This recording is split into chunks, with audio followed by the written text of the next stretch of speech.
Now that the Lakers have hired a head coach, we need to discuss what is probably going to happen in their immediate future. The franchise, the players, and what Darvin Ham's first few moves are probably going to be. In addition to that, the Dodgers keep rolling, and USC has subtly filled a roster hole. Good morning, I'm James. This is your daily dose of sports and snark for the greatest sports city in the world, Los Angeles. This is Faithful Angelenos. It is May 28th, 2022. I apologize for being outdoors. I realize there's a breeze messing with the audio, but I'm on my way to the airport to get on a bird and be back to the home base with my wife. If you like the content we've been putting out, by all means, clickety-clack the like button, clickety-clack the subscribe button. There's a notifications bell. Hit that. It'll let you know when we put out new clips. In addition to that, sharing is caring, and let people know we exist. And yes, comment. How can you not comment? It's a big day for LA sports. By the way, thanks to the new subscribers who joined in. Let's get to the scoreboard. Talk about the news and notes before we get to Lakers basketball. Mookie Betts hit a home run, as did Trey Turner and Edwin Rios. The Dodgers defeat Arizona 6-4. They have a 2-game lead in the NL West. Also in the WNBA, Indiana took care of the Sparks 101-96. Today, the Dodgers will play Arizona this evening. Tony Gonsolin has a 4-0 record with a 1.62 ERA. He'll face Merrill Kelly, who's 3-2. In MLS, LAFC will play the San Jose Quakes. That's a game that'll take place at 3 p.m. The notes. Kevin Pillar is probably going to be the guy that gets called up if Max Muncy gets put on the injured list. Now, Muncy, his batting average honestly has been terrible. He'd probably be the first to tell you that. He has said his elbow, which got injured toward the end of last season, probably will not be completely healed until next year. Kevin Pillar is on standby. In addition to that, 5 Dodgers were named to MLB's most hated list. Now you're talking. If it weren't for the Lakers hiring a new coach, this would be what I'd be yammering about all day.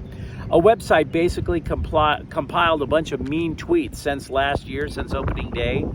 Number 6, technically a Dodger. He hasn't pitched yet at all. Probably won't pitch again for the Dodgers. Trevor Bauer. Number 17, Freddie Freeman. Bunch of angry Southerners, I would assume. Mookie Betts at number 21. What did Mookie ever do to you guys? Max Muncy, 25, and Justin Turner, 26. The Chargers have signed their top draft pick, guard Zion Johnson. And by the way, it kind of gets confusing because writers are now typing in OG for offensive guard. Who else hears gangster rap when they see that?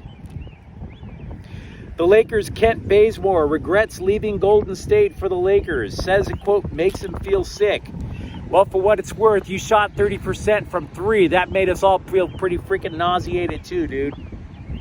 By the way, the Lakers are going to hold a draft workout today. One of the participants, Drew Peterson of USC. And speaking of USC, they have added a quarterback, Jake Jensen. He was at BYU, spent some time rediscovering his game at a junior college. Now look, it's doubtful he's going to start, but the Trojans were down to 2 quarterbacks. You might recall that Mo Hassan ruptured his right Achilles before spring ball. So they needed an additional backup in case the first 2 get injured. Last night we had a clip that introduced the new coach to the Lakers. But having said that, we only had a little bit of information. I did a lot of scouring last night. Let's get you caught up about Darvin Ham. Now look, he's going to take over a team that's had championship aspirations, but it's in a bit of tatters. They were only 33-49 last year, 11th in the Western Conference. Having said that, Ham won a title as both a player and a coach. Now, he is going to be the Lakers' 5th coach in 10 years.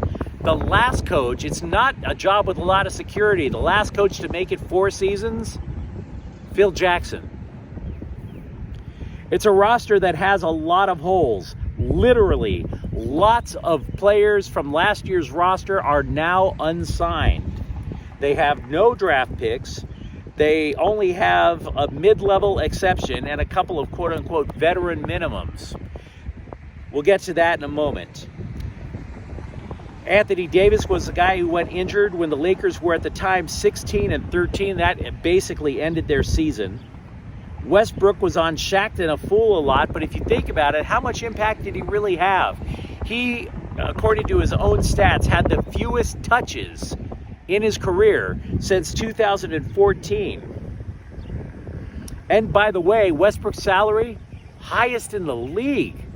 Not just the team, the entire league. So he's not going to be an easy person to trade or to buy out, despite what you've been reading online. This is a problem because when the Lakers went into 2019, they had LeBron James, they had Anthony Davis, but they also had a lot of salary cap space. They don't have that now. They tried with vets last year, but then the pace became too slow. If you're wondering, that's why a lot of fans got behind Malik Monk and Austin Reeves. So, Darvin Ham comes in. Before we talk strategy, what does he have to do? Well, ESPN predicts that Darvin Ham is going to have 3 tough conversations. The first is going to be with Anthony Davis.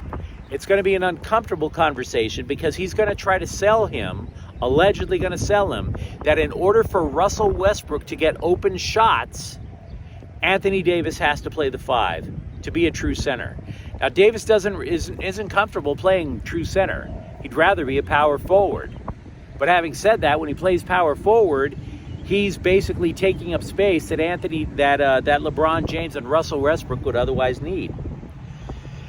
The second tough conversation, he's going to have to get Russell Westbrook to change his game a little bit.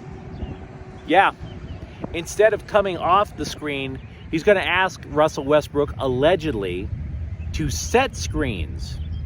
By the way, how do we know this? It's because these reporters from ESPN took the time to break down tape on the Bucks. The third chat that's not going to be comfortable is going to be with LeBron. The idea of load management, which is something that I don't particularly like, and he darn sure doesn't like. He hates the idea of taking nights off. But the idea is basically to keep him from getting injured, because if you recall, after Anthony Davis originally got injured, LeBron tried to put everything on his own shoulders, and then he started having ankle problems. Next thing you know, the Lakers are down 2 superstars. They're left with only Russell Westbrook, and it didn't work. The Lakers' immediate needs: point guard, shooting guard, and power forward. 2 guards, because we don't know necessarily if Russell Westbrook is coming back. And in addition to that, LeBron James is not a natural guard. In addition to that, a power forward, because if you have Anthony Davis at the 5, you need a power forward. By the way, side note, there were false stories on the internet that said LeBron James is probably going to demand a trade. I'm extremely skeptical of that. He tweeted his excitement about Darvin Ham coming in. So no, I don't expect LeBron to try to force a trade. Now, it was critical for Darvin Ham in the interview process to tell Lakers brass how he was going to utilize Russell Westbrook. Ham actually set up the Bucks' defense, not their offense. That was head coach Mike Budenholzer. He is the offensive guy over there. So the thought for the Lakers is, hopefully he learned enough offense from Mike Budenholzer to provide some very much needed variety to the Lakers' attack. So if that is the case, let's talk about what to expect in terms of change from the Lakers' offense. Now, Budenholzer, when he was in Atlanta, he tried to open the floodgates with a bunch of threes. That can't happen with the Lakers personnel. They do not have a bunch of people who are set up to shoot a ton of threes. However, having said that, Budenholzer was able to get a lot of open threes through spacing. And we're going to talk about the way Budenholzer created space. What Budenholzer did when he took over in Milwaukee was he literally walked out onto the court before the players got there And he and his assistant coaches literally put out 5 squares on the court. And when the players came out, he told players one at a time to stand in those squares. Those squares are represented by these 5 circles, 2 in the corner and 3, 1, 2, 3 across a little bit above the key. Why does that matter? Because immediately that play is called 5 out of the key. 5 out. The spacing then becomes much more wide open. And that matters because all you have to do, and we've seen the Bucks do this a lot with Giannis, imagine substituting LeBron here and just running simple pick plays.